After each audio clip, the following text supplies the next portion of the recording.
The second Cold War is between America and China today over who's going to dominate Africa. First of all, first world wars, when you really study World War I and World War II, both world wars were fought over who would control Africa. The only reason why America rose up against Germany is because Germany started making headway in Africa. Because everybody knows whoever dictates Africa's political and economic destiny runs the world. Because no country can survive without Africa's resources. No country. Every country needs something Africa has. Africa needs nobody else, though. The problem is the colonizers set up a situation where Africans can never really build themselves up.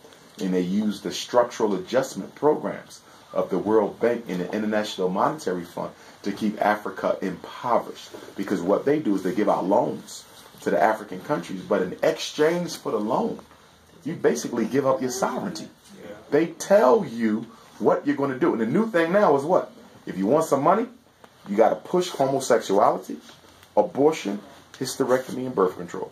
If you ain't pushing homosexuality, abortion, hysterectomy, and birth control, you don't get no money. That's the new thing. So the loans is killing Africa. It's killing Africa. You see. And then people think that when Oprah go build a school or LeBron or 50 Cent go drop a couple million, it's not helping. Because you're giving a handout. Africa doesn't need a hand out. Africa needs a hand up. Oprah, don't build no school. Give them the money that you spent on the school so they can build up their industry. See, everybody's giving to Africa, but nobody's showing or helping Africa to do for self. But can I ask a question? You know, you have the indigenous population of Africa that politically chokes the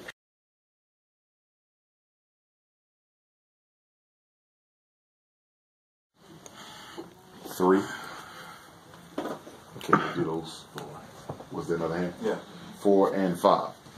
And 6. Okay. You need a seat, Queen? No, I'm fine. You good? Okay. Who my number 1? Yes, sir. My name is Destin. I'm Ethiopian. I think I texted when I was in Sacramento. Saying, you're doing a good job, stuff like that. One thing black folks got to understand is this. You got to be selfish. You know what I'm saying? What I mean by that, as you know what I'm saying, you can call yourself African American, whatever, but you're African at the end of the day. That's right. So when you have a meeting like this, or when you go into other meetings teaching people, you got, you know what I'm saying, sometimes you can't allow certain people come in. You know what I'm saying? If they ain't as Africans, if they're not Africans, they shouldn't be stepping inside the door. You know, I mean, they got to have black skin. That's what I'm talking about. So you can spread your message. So you can't be scared to talk what you want to talk about. So my point is this: I'm Ethiopian. You know what I'm saying? My country, we have a different, we call tribes, religions. I'm Orthodox Christian. So when somebody kills us, we're not going to sit down over there and pray. You know what I'm saying? To ask for forgiveness. We're asking for revenge. You know what I'm saying? So it must be like that. You know what I'm saying? That's the mentality mind every African person got to have. It doesn't mean you hate them. It's just that when somebody does that something to your race, that's disrespect. And that is, you know what I'm saying, they're your enemy. They're trying to kill you, you know? So, and my people, when we have so many different kind of tribes that we know that as Ethiopians, when we get colonized by the Italians trying to come through, we came all together. We have different kind of religions, all that kind of stuff. But we put our differences, we came together as one, you know? So black people been through hell.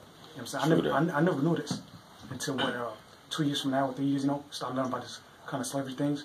I took classes too, though. So what I'm saying is that as Africans, people got to understand that Africa needs you. You know what I'm saying? Africa needs you, you need an African. You know what I'm saying? That's right. I believe the African Americans here, they're the bones, they're the backbone for Africa. You know what I'm saying? If we work as one, I'm sure everybody can get out from this health condition they're in. You know what I'm saying? We know, you know what I'm saying? That's one thing, people understand. You got to connect with your root. This Pan-African, what you're doing is wonderful. It's great. I agree with what you're doing, and I think you're heading in a straight right path. And it starts with little kids and stuff like that. What did he say, Ethiopia? Yeah, Ethiopia. One of the fastest growing economies.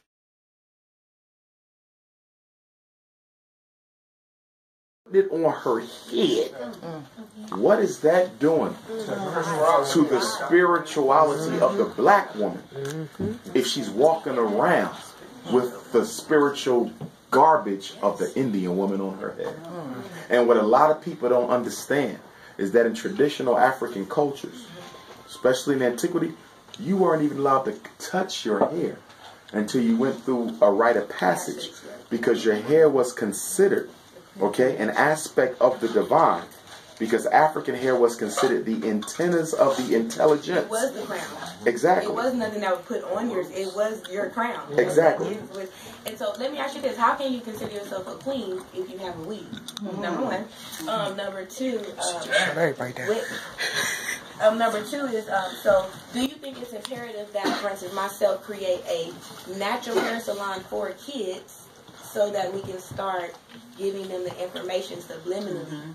I agree. So I that agree. they can collectively start seeing one another coming to the shop, because it's called industry and it's called creating those businesses. I would agree. Okay. I would also say this though. Just like I would tell my vegetarian and vegan buddies, we don't want to be too extreme in setting our people on the right path, because extremism will cause rejection. That's understood. Right? So we want the sisters to go natural, but we got to meet them where they are and slowly phase them out. So the same thing with diet.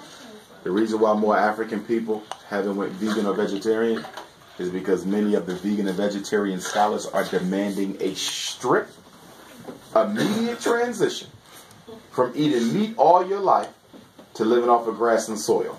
It ain't going to happen. You got to meet them where they are and grow them. Bad habits are hard to change, you see. So meet them where they at and grow them, because I think that I see it with hair, not with you, but I see it with the hair industry. I see it with the food industry. I see it with black consciousness, where we're expecting people to just jump right in. That's not how it happens. Meet them where they are, bring them slow. I'll give you an example to illustrate this.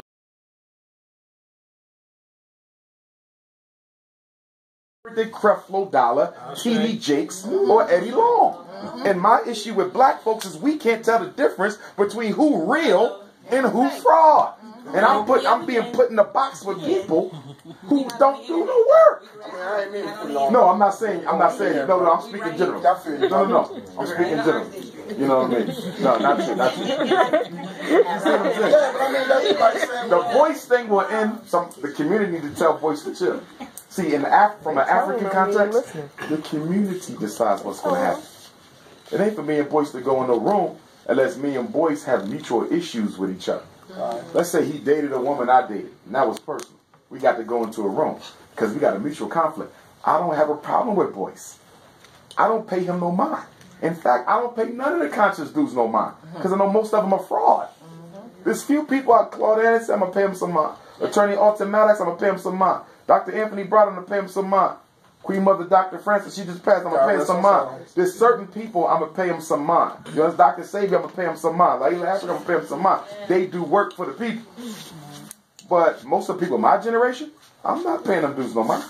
What work they doing? They just running their mouth. They got opinions. That's it. What work are you doing? They're not doing the work. So I'm not, I ain't working. I mean, like I said, man, I appreciate it, I bro, want to that say you too, was up on the thing of leader, it's like a fickle way of